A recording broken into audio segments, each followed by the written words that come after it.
तृतीय वर्ष की छात्राओं के लिए जानकारी के लिए, जैसा कि मैंने बताया, आपका प्रथम प्रश्न पत्र अंतर्राष्ट्रीय संबंध था और अब द्वितीय प्रश्न पत्र आपका लोक प्रशासन है। ये आपको जो ये विषय है ये बिल्कुल, हालांकि पहले राजनीति विज्ञान और लोक प्रशासन एक साथ ही पढ़ा जाता था, लेकिन अब एक अलग विभाग के रूप में लोक प्रशासन स्थापित हो चुका है। लेकिन फिर भी आज भी राजनीति और लोक प्रशासन का संबंध जो है वो बहुत विख्यात है और बहुत उपयोगी है।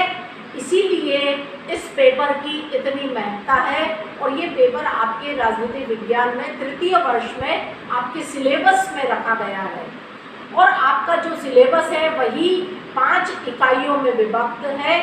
पहली इकाई जो है उसमें पूरी जानकारी आपको लोक प्रशासन का अर्थ, प्रकृति और क्षेत्र, उसके बाद एक विषय के रूप में इसका विकास कैसे हुआ और लोक प्रशासन और निजी प्रशासन, इन दोनों में अंतर क्या है, राजनीति और प्रशासन में संबंध क्या है, इसके बाद नवीन लोक प्रशासन और लोक प्रशासन की अध्ययन पद्धतियाँ।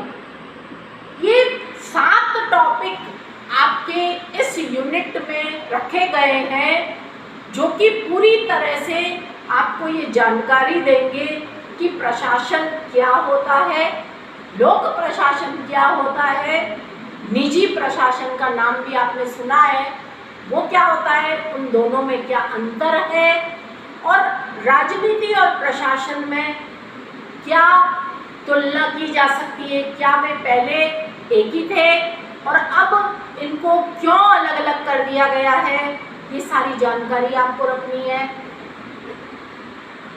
जो द्वितीय इकाई है उसमें आपके लिए प्रशासनिक व्यवहार, यानी कि उसमें प्रमुख 5 जो टॉपिक है वो लिए गए हैं। नेतृत्व, निर्णय निर्माण, संचार, जवाबदेहिता और अभिप्रेरणा। ये 5 शब्द आपको बहुत अच्छी तरह से आपको मालूम है कि नेतृत्व, लीडरशिप, प्रशासन में क्या रोल है उसका और कितने प्रकार की होती है, उसका अर्थ क्या है और नेतृत्व के तरीके क्या है, ये सब आपको बताना है।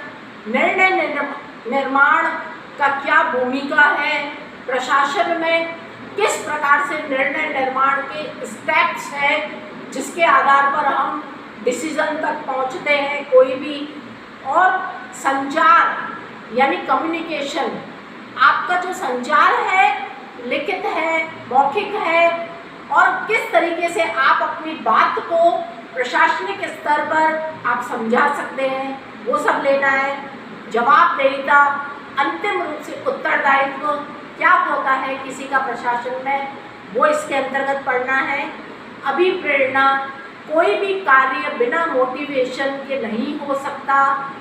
समय समय पर प्रशासनिक कार्यों को पूरा करने के लिए हम जो जानकारी देते हैं, जिसके आधार पर हम मोटिवेट करते हैं, प्रोत्साहित करते हैं कार्य करने के लिए, वो सारे तरीके इसमें आएंगे।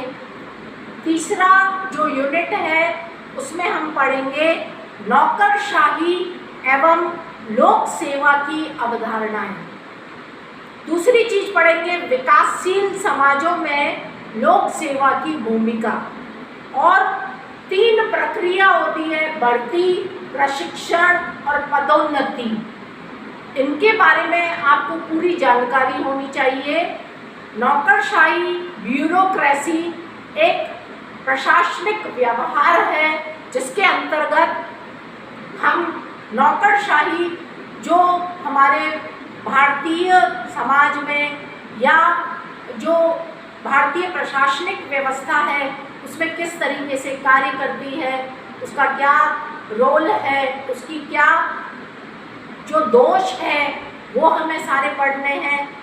इसके अलावा विकासशील समाज में लोक सेवा की क्या भूमिका होती है और किस प्रकार से भर्ती की जाती है, प्रमोशन किया जाता है, ट्रेनिंग दी जाती है, वो सारी चीज़ें इसमें पढ़नी है। इसके अलावा चौथी इकाई में बजट, जो कि एक बहुत ही महत्वपूर्ण वित्तीय व्यवस्था होती है हमारे देश की, बजट कैसे बनता है, उसकी तकनीकें क्या है, उसकी अवधारणा क्या है, उसकी क्रियान्विति कैसे होती है, उसका निर्माण कैसे होता है, वित्त मंत्रालय की भूमिका क्या है, उसका लेखांकन और लेखा परीक्षण कैसे किया जाता है, ये सारी चीज़ें हमें चौथी इकाई में पढ़नी है। और पांचवी इकाई में प्रशासन के जो 3 प्रमुख जो नियंत्रण हम देखते हैं, विधायी नियंत्रण, कार्यपालिका नियंत्रण और न्यायिक नियंत्रण, प्रशासन पर कैसे रखा जाता है वो हमें पढ़ना है। और भूमंडलीकरण और उदारीकरण के युग में लोक प्रशासन क्या है, कैसे काम करता है, ये हमें सारी जानकारी इस विषय में, इस पेपर में लेनी है। इसके लिए भी मैं आपको जो किताब है डॉक्टर BL फड़िया की प्रेस्क्राइब करूँगी, जिसकी सिलेबस के अकॉर्डिंग उसको बनाया गया है।